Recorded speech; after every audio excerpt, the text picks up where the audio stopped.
यह एक साधु और एक कुंवारी लड़की की कहानी है जो एक डरावने जंगल में घटी। इस कहानी की असली शुरुआत तब हुई जब एक रात जबरदस्त तूफानी बारिश हो रही थी। हर तरफ काले बादल छाए हुए थे। आसमान से बिजली जोरदार गड़गड़ाहट के साथ गिर रही थी और जंगल में सन्नाटा पसरा हुआ था।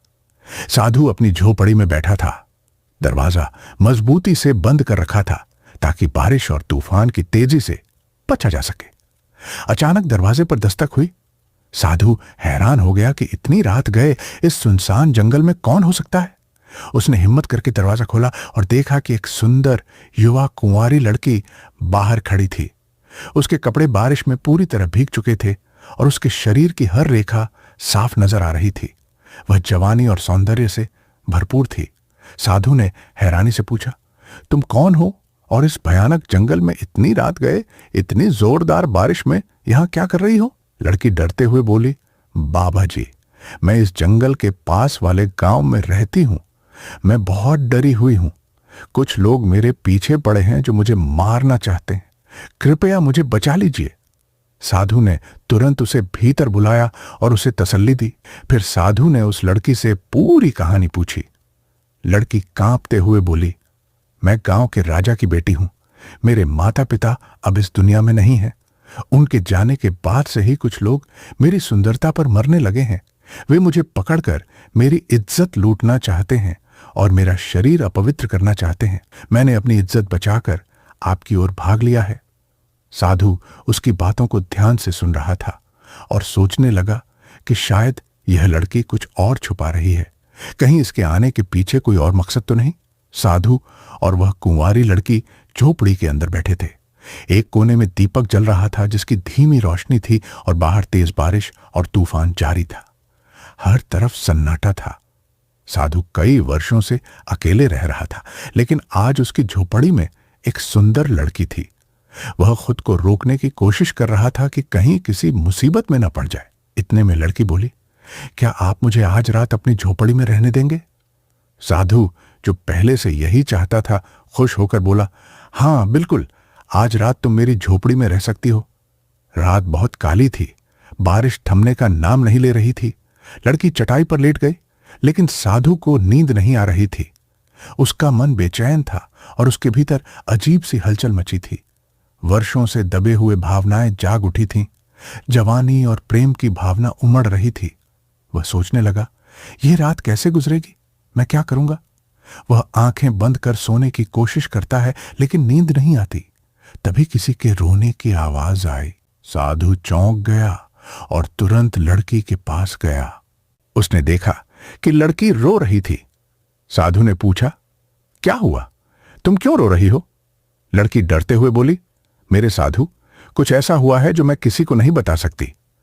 यह सुनकर साधु हैरान रह गया और बोला, ऐसी क्या बात है जो तुम मुझसे नहीं बता सकती? आखिर कौन सा रहस्य छुपा रही हो तुम? लड़की कांपते हुए बोली, मैं कोई अच्छी लड़की नहीं हूं। मैं बुरी हूं। मैं अच्छे काम नहीं करती। मैं बहुत प्यासी हूं।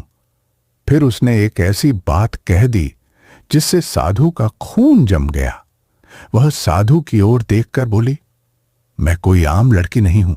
मैं एक भटकी हुई आत्मा हूं। यह सुनते ही साधु के शरीर में डर की लहर दौड़ गई और उसके पैरों तले जमीन खिसक गई। वह घबराकर बोला, अगर तुम आत्मा हो तो यह कैसे संभव है? तुम इस रूप में कैसे यहां आ सकती हो? लड़की ने धीरे धीरे अपनी कहानी बतानी शुरू की। यह बहुत पुरानी बात है। मैं एक रानी थी, लेकिन एक आदमी मुझसे शादी करना चाहता था जिसे मैं पसंद नहीं करती थी। उसने मुझे पाने के लिए काला जादू किया और मैं उसके जाल में फंस गई। उसने जबरदस्ती मुझसे शादी कर ली, लेकिन मैंने अपनी इज्जत को कभी नष्ट नहीं होने दिया।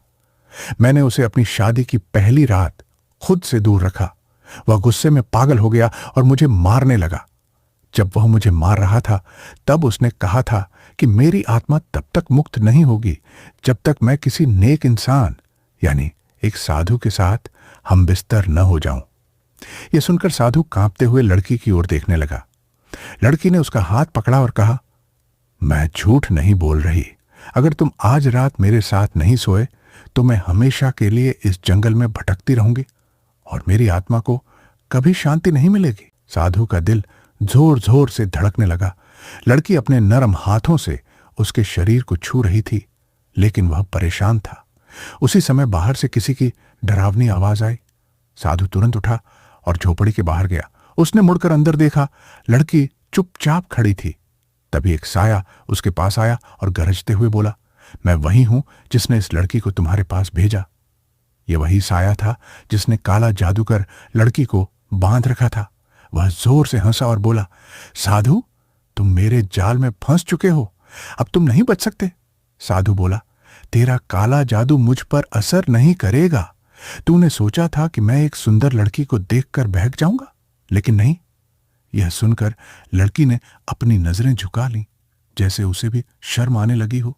साया फिर बोला, तेरे अंदर भी इंसानी भावनाएं हैं, तू मेरे जाल से नहीं बच सकता। साधु ने आंखें बंद की, ऊपर आसमान की ओर देखा और बोला, हे शैतान, मैं तेरे जाल में कभी नहीं फंसूंगा। लड़की की आंखों में आंसू आ गए और वह सोचने लगी, मैं यह क्या कर रही हूं? यह लड़ाई सिर्फ मेरी है और मैं खुद इसे लड़ूंगी। फिर उसने अपनी आंखें बंद कर लीं और शांति से सोने की कोशिश की। उसी पल साया गरजते हुए बोला, क्या तुम मुझे हराने के लिए तैयार हो? लड़की ने मजबूत स्वर में जवाब दिया, हां, मैं तुमसे लड़ने के लिए तैयार हूं, अब तुम भी तैयार हो जाओ। उसने धीरे धीरे अपना हाथ उठाया और साया को पकड़ने की कोशिश की। जैसे ही उसने साया को छुआ, तेज हवाएं चलने लगीं और साया हवा में उड़ने लगा। वह छटपटाने लगा, लेकिन अब उसका बचना नामुमकिन था। लड़की ने साहस से उसे नष्ट कर दिया। सब कुछ खत्म होने के बाद उसने धीरे से अपनी आंखें खोलीं और सामने साधु को खड़ा पाया। उसकी आंखों में शर्म थी और उसे एहसास हुआ कि वह गलत रास्ते पर जा रही थी। वह साधु के पैरों में गिर पड़ी और बोली, मुझसे बहुत बड़ी गलती होने वाली थी, लेकिन आपने मुझे बचा लिया।